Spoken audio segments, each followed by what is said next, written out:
3 days away from their final Group C clash against Peru, Bert van Marwijk has opted to give the Socceroos a day off. Chief football writer for the Daily Telegraph, Tom Smithies, never gets a day off. Tom, it's going to be around 30 degrees here in Kazan. Good option? Absolutely, although the players are apparently heading out for a bit of a wander and see some sights, so you hope they put some sunblock on. Indeed. Well, here's what Matt Leckie had to say about the day off.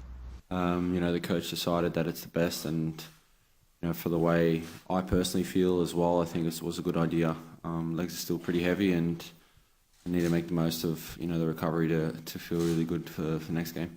Tom, the Socceroos are yet to score a goal from open play. Where do you see that coming from against Peru? Well, Van Marwijk described that as the missing piece of the jigsaw. It's the one thing that they haven't been able to do. Where that's coming from, well, that's his job, and that's why he gets paid all that money.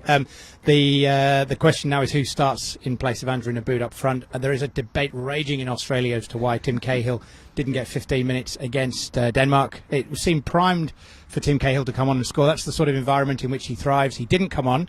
He's chomping at the bit, like all the other players who haven't played are. Does he play? Does Tomi Juric play? I think it'll come down to the last minute, as these selection decisions have so far. Well, the building blocks for Bert's team seem pretty much in place. He hasn't shifted much, and that's the Van Marwijk method.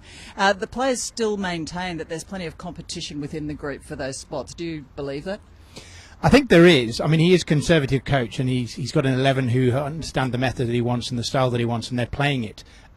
But at the moment's notice, anybody could be replaced. Massimo Luongo is really unlucky not to be involved after playing in those first two warm-up games against the Czech Republic and Hungary. He would be dying to come in. There's several others in the same boat. Jackson Irvine for Tom Rogic is another. So, again, I think it will go down to the morning of the game. There's a team meeting at 9 o'clock on Tuesday morning, and that's probably when the team will find out. Well, Aziz Behich seems to have made that left-back spot his own. He plays down the same wing as Robbie Cruz, who seems to, quite unfairly, have been copping an awful lot of flack, Tom, on social media. Oh, it's horrible. It's the one thing to critique a player's performance, it's another to trash him as an individual, and that's what's happened. And that's the way of social media now, sadly, Twitter in particular. Faceless warriors out there just saying awful things. People, they hope he dies and that bad things happen to him. It's just a part of the game that's horrendous and needs calling out. Yes, a scourge indeed. Here's what the players had to say about it.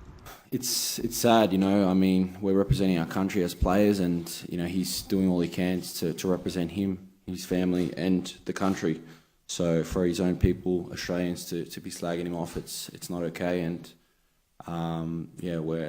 everyone's upset about it, and it's never good for any player to cop that sort of stuff. It's obviously disappointing to see. It's like you said, it's people that just sit behind a computer. They've probably never kicked the ball before, so it's a bit disappointing. It's no part in our game. At the end of the day, it's just a sport when you think about it. Well, Tom, thank you very much indeed. One thing is certain, the pressure is on the Socceroos, and they will all need to perform out of their skins if they're to get a win in their last Group C game in Sochi and keep their World Cup alive.